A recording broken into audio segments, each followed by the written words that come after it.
दक्ष news सदैव तुमच्या सोबत।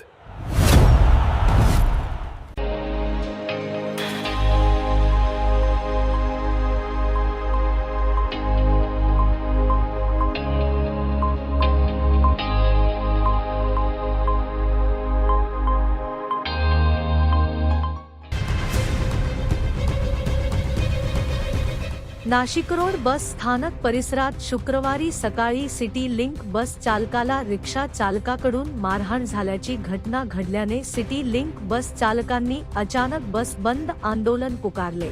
या आंदोलनामुळे सकाळच्या गर्दीच्या वेळेत प्रवाशांचे मोठ्या प्रमाणावर हाल झाले असून परिसरातील वाहतुकीवरही मोठा परिणाम झाला।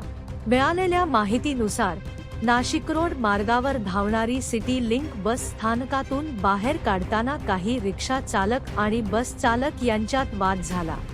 वाद वाढल्यानंतर रिक्षा चालकांच्या टोळक्याने बस चालक लक्ष्मण नायकर यांना मारहाण केल्याचा आरोप करण्यात आला। या घटनेनंतर संतप्त झालेल्या सिटी लिंक चालकांनी बसेस रस्त्यातच थांबवत काम बंद आंदोलन सुरू केले। रिक्षा चालकांकडून वारंवार बस चालकांना शिवीगाळ व दमदाटी होत असल्याचा आरोप करत चालकांनी निषेध व्यक्त केला।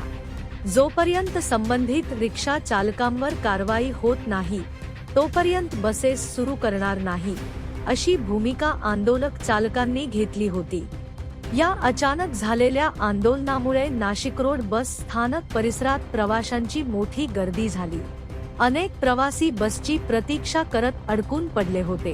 नाशिक रोडकडे जाणाऱ्या आणि येणाऱ्या बस फेऱ्यांवर याचा मोठा परिणाम झाला। काही बसेस रस्त्यात उभ्या असल्याने वाहतूक कोंडी निर्माण झाली होती। शहर पोलिसांनी काही बसेस बाजूला हलवत वाहतूक सुरळीत करण्याचा प्रयत्न केला। दरम्यान गाडेकर मळा येथील सिटी लिंक बस डेपोमध्येही कर्मचाऱ्यांनी आंदोलन करत मारहाणीचा निषेध नोंदवला व संबंधित रिक्षा चालकांवर कठोर कारवाईची मागणी केली। स्टँडचा अध्यक्ष म्हणून मी बोलत आहे आणि माझ्या स्टँडचा काही संबंध नसताना माझ्या स्टँडचं नाव येतंय आणि बाहेर इथं बाहेर आडव्या तिडव्या ज्या रिक्षा लागतात हे रिक्षा नाही लागल्या पाहिजे, यांच्यावरती कारवाई झाली पाहिजे। आणि माझे रिक्षा चालक हे सगळे प्रामाणिक आहे आणि हे खूप मध्ये रिक्षा लावतात आणि माझ्या शब्दाचं पालन करता माझे रिक्षा चालक असे करणार नाही याची मी नम्र विनंती करतो। माझं नाव किरण सांगळे, म्युनिसिपल कर्मचारी कामगार सेनेचा मी नाशिक रोड डेपोचा अध्यक्ष आहे। आणि जे आज काही माझ्या चालक बांधवाला जे रिक्षावाल्यांनी मारहाण केली त्या संदर्भामध्ये आम्ही तो निषेध केला। आम्ही काही तास गाड्या थांबवल्या, त्याच्यानंतर त्याच्यावरती पोलिसांनी कारवाई करायचं आम्हाला आश्वासन दिले, गुन्हा दाखल करणार आहे। त्याच्यानंतर जे नाशिक रोड बस स्टँडला जे रिक्षा थांबतात, ज्या 245 रूटच्या बस थांबतात तिथं रिक्षा लागून देणार नाही किंवा जे फळवाले बसतात त्या फळवाल्यांच्या पाठीमागे त्यांचं स्टँड आहे त्या गाड्या तिथं लागतील अशा पद्धतीने ते त्यांच्यावर कारवाई करणार आहे।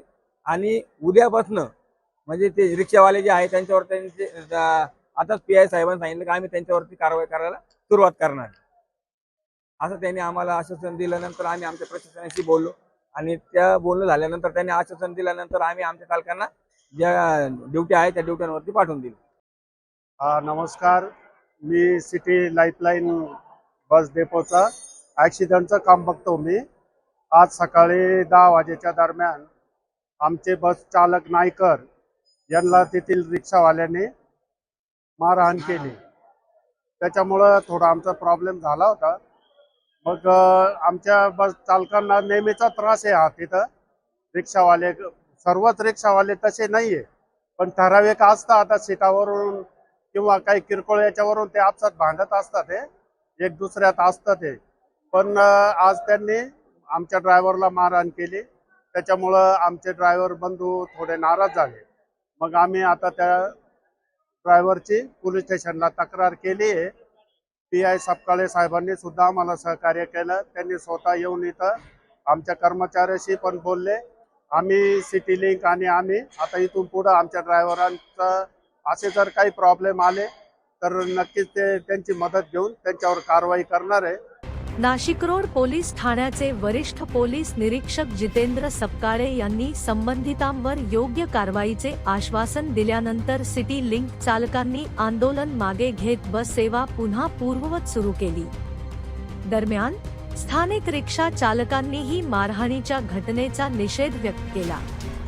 काही जण रस्त्यावर आडव्या रिक्षा लावून दादागिरी करत असल्याचा आरोप करत अशा प्रवृत्तीवर कारवाई करण्याची मागणी नालंदा रिक्षा स्टँडचे अध्यक्ष अभि भालेराव यांनी केली.